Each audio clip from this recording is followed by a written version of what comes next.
கச்சி மயில வேகாட்டு கோவிலில கதை ஒன்று நடக்குதம்மா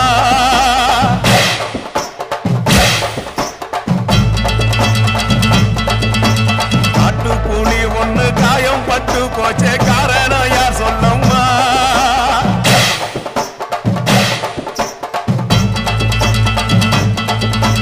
சாத்தாவோடு கையில் சத்தம் முழங்கிட தாயேனி பொங்கிடம்மா சாத்தாவோடு கையில் சத்தம் முழங்கிட தாயேனி பொங்கிடம்மா சூளக்காளி